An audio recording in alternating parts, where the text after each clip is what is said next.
Hi everyone, welcome to this first horror movie review.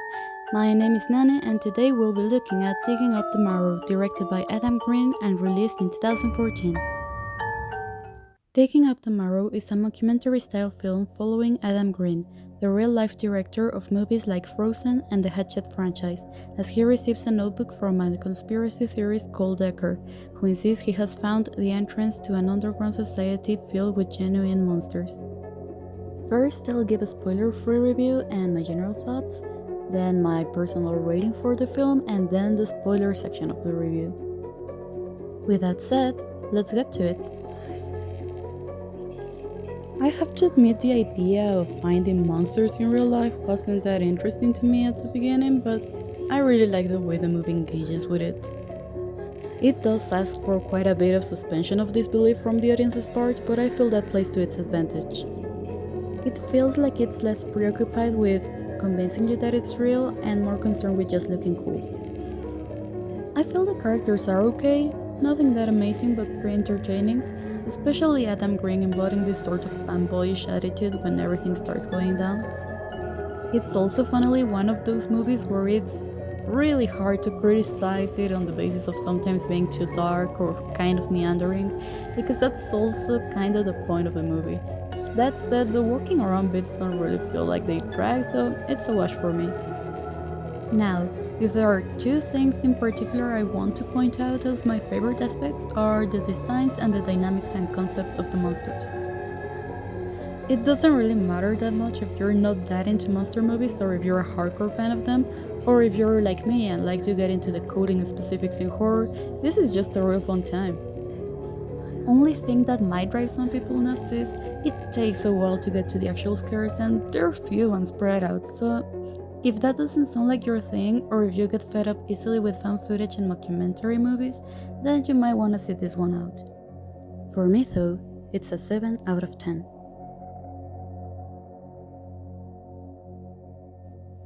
First thing I want to point out is that the movie starts with a few interviews with actors, directors, artists, and fans about how they came to love monsters, and that specific feel is pretty much the spirit of the film, so it might give you an idea of how much you can get into it. There has always been this discussion among horror fans who are also minorities when discussing monsters, as there was a strong system of coding from the 30s up to the late 60s where you could find a lot of stereotypes from minorities being extrapolated to monsters and horror villains, even after the requirements stopped being used.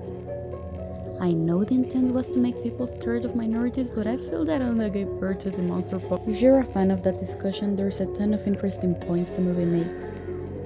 They state that the so-called monsters are actually children born with intense deformities. You know, like those news of a baby with their legs worn as a single limb or overly large heads.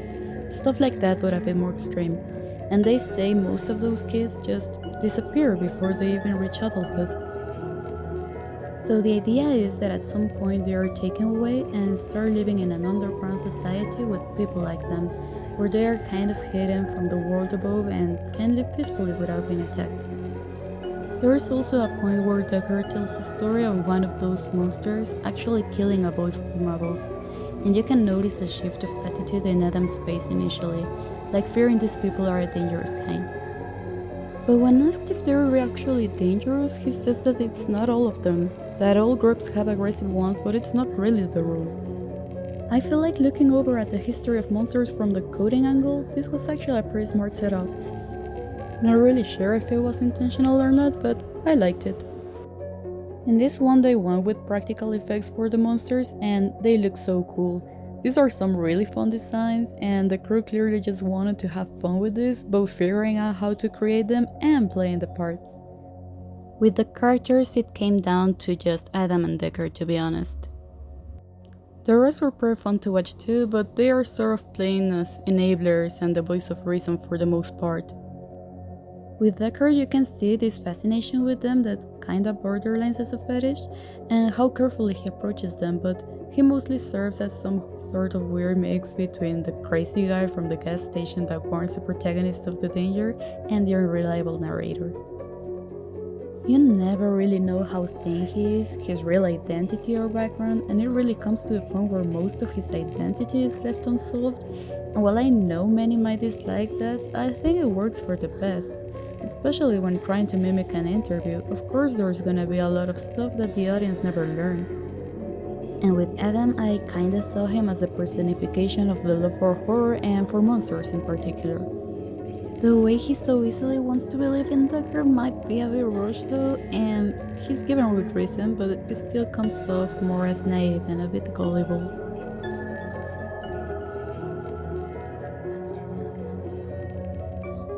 You know how Cabin in the Woods is called a love letter to horror or Scream a love letter to the slasher subgenre? I feel this is also a love letter to monsters. I do feel like the more you already like this topic, the better the movie gets, but you can follow it perfectly fine on its own, even without knowing that much. Well, that's it for today's video. Please let me know in the comments down below what did you think of the movie, or if there are any other movies I should watch next. And thank you so much for watching. See you next week.